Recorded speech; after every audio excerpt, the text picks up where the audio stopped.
ছোট, তুই বরং তরকারিগুলো তাড়াতাড়ি কুটে ফেল। আমি এইদিকে ভাতটা যত তাড়াতাড়ি সম্ভব করে নিই। ঠিক আছে দিদি, তাই করছি। আমি তরকারিগুলো কুটতে থাকছি। মেজ বউ কোথায়? ওকে এখনো ঘুম থেকে ওঠেনি? জানি না দিদি, কে কি করছে তার দিকে অত খোঁজ খবর রাখি না। আমাকে সংসারের কাজ করতে হবে, তাই আমি করছি। তা তো বটেই, বড় বউ হবার খাতিরে আমাকে তো এসব দিকে খোঁজ রাখতেই হবে।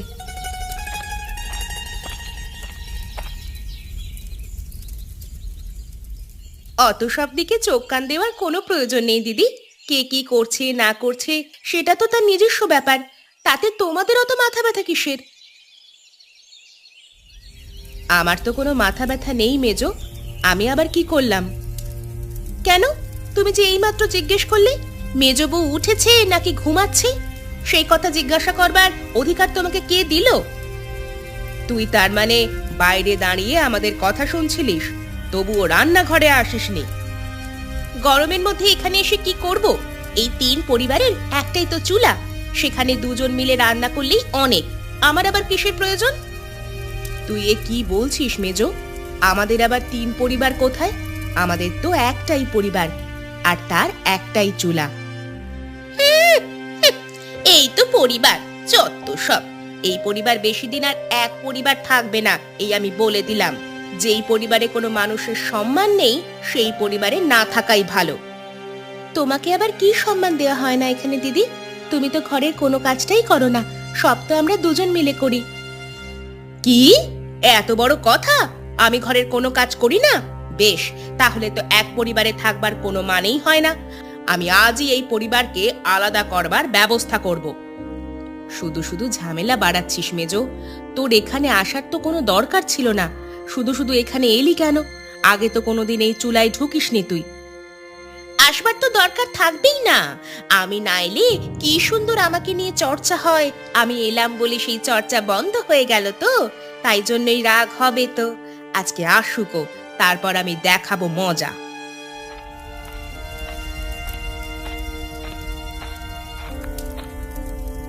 এবার কি হবে বলতো ছোট? যা হবার তা দেখা যাবে। তুমি এত ভয় পেও না তো দিদি। ও সব সময় চালাকি করবে আর ওকে ছেড়ে দেব, সেটা তো হয় না।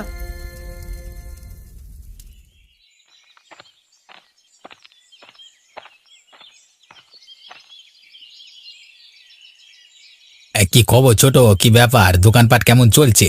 ব্যবসা ঠিক এগুচ্ছে তো? হ্যাঁ দাদা, ওই আর কি, ব্যবসা যেমন যাবার কথা তেমনই যাচ্ছে। তা দাদা, হঠাৎ করে তুমি তোমার কাজ ছেড়ে আমার কাছে চলে এলে, কিছু দরকার ছিল নাকি? দরকার তো অনেক দিন দেখি আছে, কিন্তু সেই দরকার মিটছে কই বল দেখি? হ্যাঁ দাদা, বলো না কি দরকার, দেখি আমি মেটাতে পারি কিনা। বেশ, তুই যখন জিজ্ঞেস করছিস তাহলে আমি বলছি। হ্যাঁ, আচ্ছা একটা কথা বলতো, এখনকার যুগে এই এক পরিবারে থাকতে তোর কি ভালো লাগে? ভালো লাগবে না কেন? এখনকার যুগে একান্নবর্তী পরিবারে থাকা আর কোথায় দেখা যায় বলো দেখি?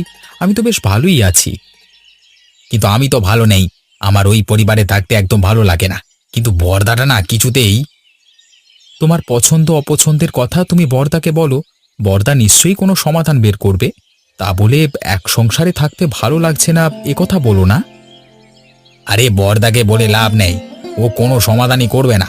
ও তো আমাদেরকে কষ্টে রাখতে ভালোবাসে। তুই এত বড় হয়ে গেলি এখনো পর্যন্ত সেটা বুঝতে পারলি না। তুমি এসব কি বলছো মেজদা? বর্দা ছোট থেকে আমাদেরকে মানুষ করেছে, আজকে এমন কথা বলছো কেন বর্দা সম্পর্কে? কেন বলছি তুই ভেবে দেখ, আমাদের পরিবারের সবথেকে বড় ব্যবসাটা কার অধীনে আছে বলতো? সেটা তো বর্দাই দেখাশোনা করে। বর্দা তো ব্যবসাটা সম্পর্কে ভালো বোঝে, তাহলে ও সেই ব্যবসাটা নিজের অধীনে নেবে না কেন বলো দেখি? আর ওখান থেকে তো আমাদের ক্ষতি কিছু হচ্ছে না। আরে চাঁদু, ক্ষতি হয় কি না হয় সেটা তুই বুঝলি কি করে? ওই সুদের কারবারি থেকে কত টাকা পরিবারে দেয় আর কত টাকা নিজের পকেটে ঢোকায়, সেই হিসেব কি তোর কাছে আছে? হ্যাঁ, হিসেব রেখে আমি করবোটা কি বলো দেখি? বর্দা তো এখনো পর্যন্ত সংসারের সবকিছুই নিজের হাতে টানে। একটা সবজির বাজার থেকে আরম্ভ করে সমস্ত কিছু বর্দাকে নিজেকেই করতে হয়। আমাদের তো আর সেখানে কোনো টাকা ঢালতে হয় না। ধ্যাৎ, তুই সারা জীবন একটা গাধাই রয়ে যাবি, তোকে বুঝিয়ে লাভ নেই। শুধু শুধু আমার সময় নষ্ট। যাই, আমি বরং এখান থেকে চলে যাই। ধ্যাৎ।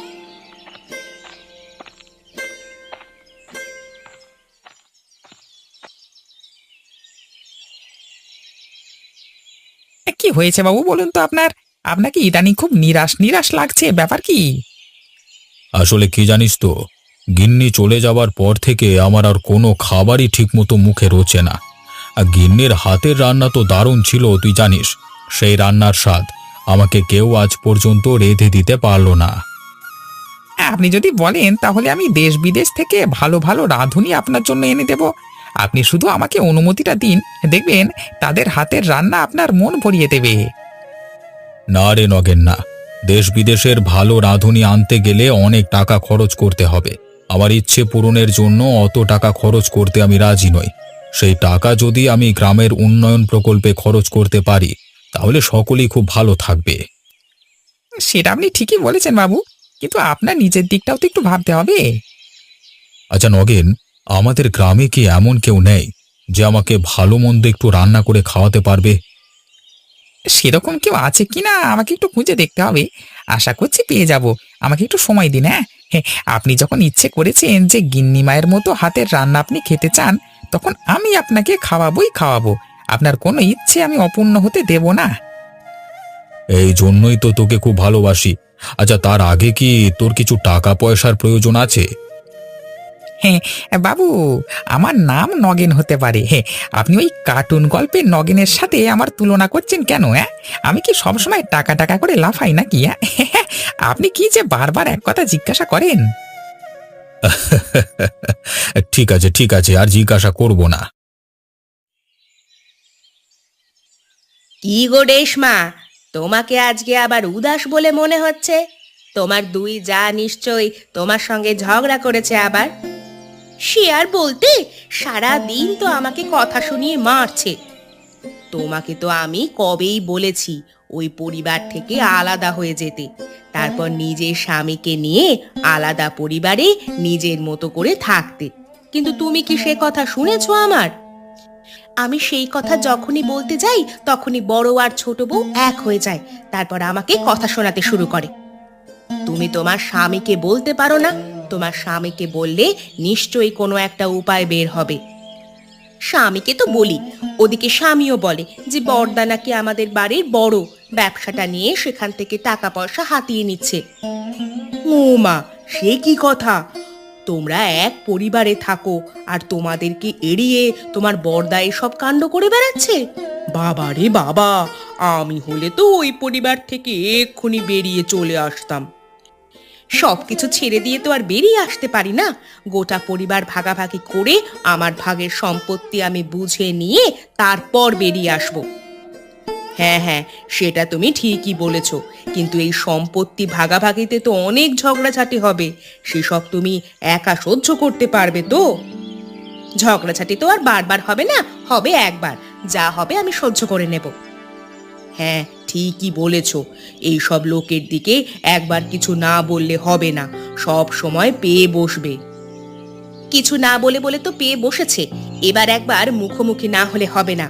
ওই দুই বউ পরিবারটাকে নিজের বাপের সম্পত্তি বলে মনে করেছে, সেই সব তো চলবে না। আজকে রাত্রেই একটা হেস্তনেস্ত করতে হবে।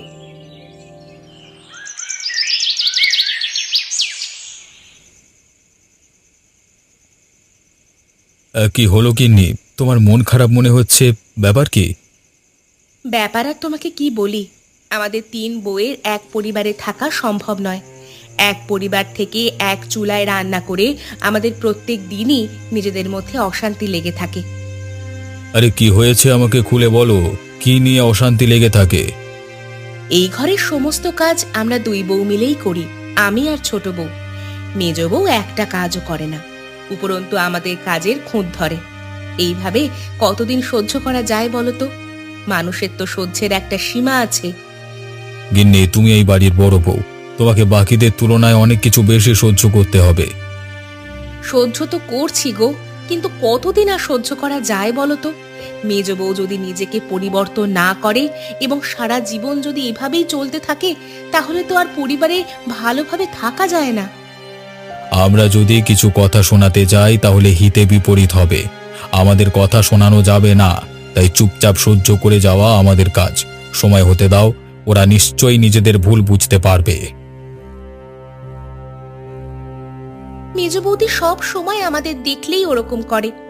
তুমি এর একটা সমাধান করে দাও, এভাবে তো চলতে পারে না। কথাটা তুমি ভুল বলনি। আমি দেখি প্রায় আমার দোকানে মেজদা এসে বর্দার নামে কটু কথা বলে, কান ভাঙানোর চেষ্টা করে। তাই নাকি? কি বলে? বলে দাদা নাকি আমাদের বড় ব্যবসাটা থেকে অনেক টাকা চুরি করে নিয়ে নিজের পকেটে ঢোকাচ্ছে। কি মিথ্যে কথা বলে গো! বর্দা আমাদের পরিবারের জন্য কত কি করে, আর সেই বর্দার নামে এত বড় কথা! আমি তো মেজদার কোনো কথাই কানে নিই না। নিজের কোনো কাজ নেই, সারাদিন এসে শুধু আমার কানের কাছে এসব কথা বলে আমার মনটা বিষিয়ে দেওয়ার চেষ্টা করে। আমি অনেক কষ্ট করে নিজেদের সংযত রাখি। তুমি তোমার দোকানে ওকে বসতে দাও কেন? ওরা দুজনেই সমান। মুখের ওপর তো আর চলে যেতে বলতে পারি না। আমি অনেক চেষ্টা করছি ছোটকে নিজেদের দলে টানবার, কিন্তু কিছুতেই তাকে দলে টানতে পারছি না। কিন্তু আমার যে আর এখানে ভালো লাগছে না। তুমি যত তাড়াতাড়ি সম্ভব আমাদের পরিবারটাকে আলাদা করবার ব্যবস্থা করো। আজকে তুমি একটু বেশি রেগে আছো বলে মনে হচ্ছে গিন্নি। সারাদিন ধরে অন্য লোকের কথা শুনতে তো ভালো লাগে না। তিন পরিবারের এক চুলায় আমাকে তো ওরা ঢুকতেই দেয় না। ওরা নিজেরা নিজেদের ইচ্ছে মতো কাজ করে, আর আমি কিছু বলতে গেলেই যত দোষ। না গিন্নি না, এইভাবে আর এক পরিবারে থাকা যায় না। কালকেই আমি দাদার সাথে কথা বলবো। একবার মুখোমুখি কথা বলবার প্রয়োজন আছে। জিনিসটা বড্ড বাড়াবাড়ির পর্যায়ে চলে যাচ্ছে। তোমার পেছনে ওই দুটো বউ মিলে সারাক্ষণ পড়ে আছে, এটা তো হতে পারে না। হ্যাঁ গো, তুমি অন্তত কিছু করো, না হলে তোমার ওই দুই ভাই আমাদেরকে আর বাঁচতে দেবে না।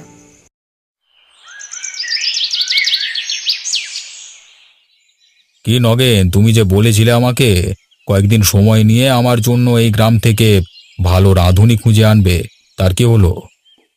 হ্যাঁ বাবু, সে কথা আমার মনে আছে। আর আমি আপনার জন্য মনে হচ্ছে একজন ভালো রাঁধুনি খুঁজে পেয়েছি। বলো কি গো, তাই নাকি? হ্যাঁ বাবু, সেটাই। তবে একটা মুশকিল আছে, সেটা সমাধান করতে হবে। কি সমস্যার কথা বলছো? আমি যে পরিবারের কথা বলছি না, তা সেই পরিবারের তিনজন বউ। শুনেছি নাকি মেজ বউয়ের মন ভালো নয়, তা বড় বউয়ের হাতের রান্না ভালো, ছোট বউ জোগাড় দেয়, বুঝলে না? তাতে আমার কি? আমি ভালো রান্না খেতে পারলি হলো। আপনাকে ভালো রান্না খেতে হলে এদের মধ্যে প্রতিযোগিতা বাঁধাতে হবে। না ভাই নগেন, আমি তোমাকে আগেই বলেছি, আমার কোনো ইচ্ছে পূরণের জন্য আমি কাউকে কোনো দিন ব্যবহার করব না। আমি এখনো সেই সিদ্ধান্তে অটল আছি।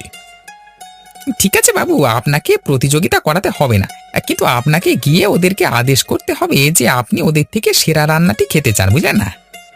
সে ব্যবস্থা আমি করে নেব, তুমি ওসব নিয়ে চিন্তা করো না। আমাকে সেখানে নিয়ে চলো, বাকিটা আমি দেখে নেব। ঠিক আছে বাবু, চলুন। এখন তো সকাল, এই সকালবেলায় তাহলে যাওয়া যাক।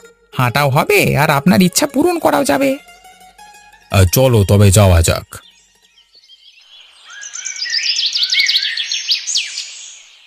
দাদা, তোমাকে আমি একটা কথা বলতে চাই। হ্যাঁ বল না, কি বলবি? আমার আর আমার স্ত্রীর এই সংসারে থাকতে ভালো লাগছে না, আমরা এখান থেকে চলে যেতে চাই। আচ্ছা, তোদের যখন এখানে থাকবার ইচ্ছে নেই, তখন আমি আর তোদেরকে আটকে কি করব বল? আমি সে কথা বলিনি। আমি তো এখান থেকে যাব বটেই, কিন্তু তার আগে এই পরিবার ভাগ করে আমি সমস্ত সম্পত্তি নিয়ে যাব। তার মানে এই পরিবার ভাগ করবি মানে? মানে আবার কি? যে পরিবারে আমার স্ত্রীর কোনো সম্মান নেই, সেই পরিবার একসাথে থেকে কোনো লাভ নেই। তুই এ সংসারে থাকতে চাস না, সেটা তোর ব্যাপার। তুই আমাদেরকে বলছিস কেন? তোর না পোষায় তুই থাকিস না। আমরা দুজনে তো এই সংসারে খুবই ভালো আছি। সে তো থাকবে বটে, তোমার গিন্নির পেছনে লাগলে না, তখন তুমি বুঝবে।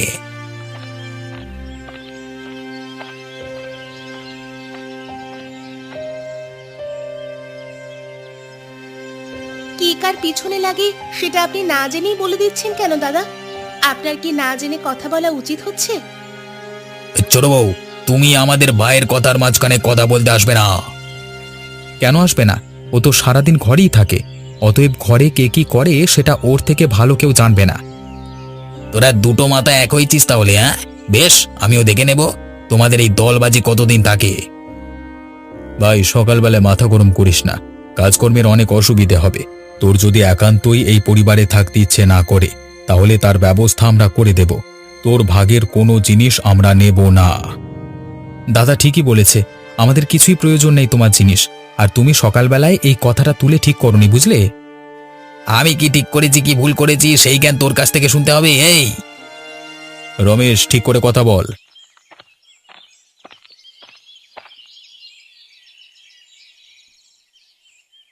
কি ব্যাপার কি? তোমাদের তিন ভাই সকালবেলা এরকম চিৎকার চেঁচামেচি করছো কেন? আরে বাবু, আপনি আপনি আমাদের বাড়িতে এসেছেন, কি সৌভাগ্য আমাদের। আসতে বাধ্য হলাম। আপনি না এলেও আমি আপনার কাছে যেতাম বাবু। কেন, কি দরকার? আমার আর এই পরিবারে থাকতে ভালো লাগছে না। আমি সেই কারণে এই পরিবার আলাদা করতে চাই, তাই আপনার সাহায্য চাই। ঠিক আছে, ওসব কথা পরে হবে। তুমি এখন সামনে থেকে সরো। তোমাদের তিন গিন্নিকে আমার সামনে ডাকো।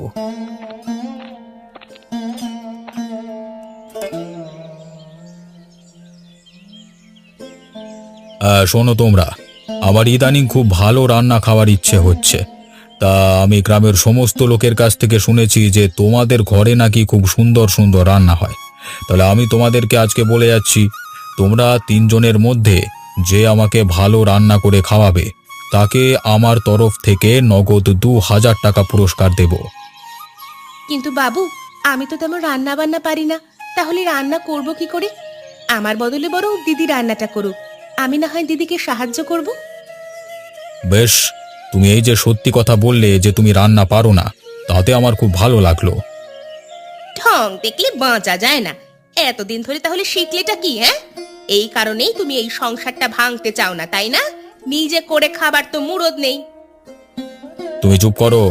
আমার সামনে ঝগড়া ঝামেলা করবার চেষ্টা করবে না। তুমি কি রান্না করতে পারো? হ্যাঁ, পারবো না কেন? বেশ, তাহলে তোমার আর বড় বউয়ের মধ্যে আমাকে যে ভালো রান্না করে খাওয়াতে পারবে তাকে আমি পুরস্কৃত করব। আর রান্না আমার আজকে দুপুরের মধ্যেই চাই।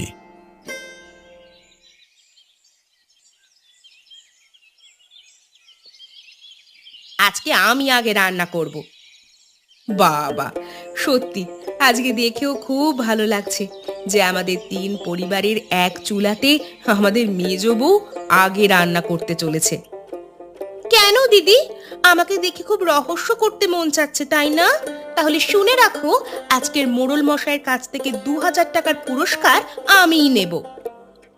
আমিও তো সেটাই চাই যে তুই এই পুরস্কারটা জিতে নে। তোর রান্না আগে তো কোনোদিন কেউ খায়নি, তাই জন্য আমিও অধীর আগ্রহে অপেক্ষা করছি যে মোড়ল মশাই তোর রান্না খেয়ে কি বলেন। যা বলবেন সেটা তো চোখের সামনেই দেখতে পাবে। এখন বকিও না, এখান থেকে যাও। আমার রান্না শেষ হলে তারপরে এই চুলাতে তোমাদের রান্না চাপানো হবে, তার আগে নয়। ঠিক আছে, তবে তাই হবে।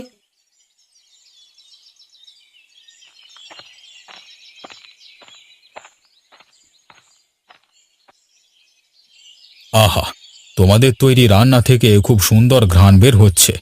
আশা করছি আমার গিন্নির মতো রান্না তোমাদের দুজনের মধ্যে নিশ্চয়ই একজন কেউ করতে পেরেছে। এবার তোমরা একে একে খাবারগুলো বাবুর সামনে রাখো। বাবু খেয়ে বলবেন কার রান্না কেমন হয়েছে।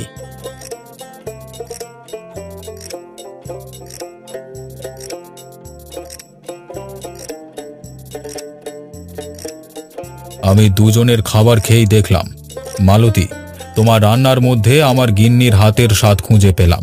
কিন্তু রেশমা, তুমিও যে খুব একটা খারাপ রান্না করেছো সেটা নয়। তাহলে কি মোড়ল মশাই, এই পুরস্কারটা আমি পাবো? তার কোনো সম্ভাবনা আমি দেখতে পাচ্ছি না। 2000 টাকার পুরস্কার আমি মালতীকে দিচ্ছি। বাবু, আমার একটা কথা ছিল। হ্যাঁ, বলো কি কথা? আসলে বাবু, আমার রান্না করতে আমাদের ছোট বউ আমাকে অনেক সাহায্য করেছে, কিন্তু রেশমা একা হাতে সমস্ত কিছু ব্যবস্থা করেছে। তাই আমি চাইছিলাম এই পুরস্কারটা তাকেই দেওয়া হোক। বেশ, তুমি যখন চাইছো তাহলে তাই হোক। আমি 2000 টাকার পুরস্কারটা ওর হাতেই তুলে দিচ্ছি। সত্যি দিদি, তুমি আমাকে পুরস্কারটা দিতে চাও? আমি জানতাম যে তোর মধ্যে অনেক গুণ আছে, কিন্তু তুই সেই গুণ ভালোভাবে ব্যবহার করিস না। আসলে আমাদের তিন পরিবারের এক চুলা হওয়ার কারণে তুই কোনোদিন রান্না করার সুযোগই পাস না। তিন পরিবার কেন বলছো দিদি? আমাদের তো একটাই পরিবার। তোরাই তো সকালবেলা আলাদা হতে চাইছিলিস। না দিদি, তোমাদেরকে ছেড়ে কোথাও গিয়ে আমরা ভালো থাকবো না। আমি এতদিনে বুঝতে পেরেছি তোমরা আমাকে কতটা ভালোবাসো। আমি তোমাদের সঙ্গে এতদিন যা খারাপ ব্যবহার করেছি তার জন্য আমি ক্ষমা চাইছি। ক্ষমা চাইতে হবে না রে বোন, তুই যে নিজের ভুলটা বুঝতে পেরেছিস এটাই অনেক। বাহ, তাহলে তো খুব ভালোই হলো। তোমাদের পরিবারের মধ্যে সমস্ত অশান্তি মিটে গেল। হ্যাঁ বাবু, আর এই সব কিছু হয়েছে আপনার জন্য। আপনি না থাকলে এই সুযোগ কোনোদিন আসতো না। আমি আর কি করলাম? ধরে নাও ওপরওয়ালা আমার হাত দিয়ে এই কাজ করিয়েছে।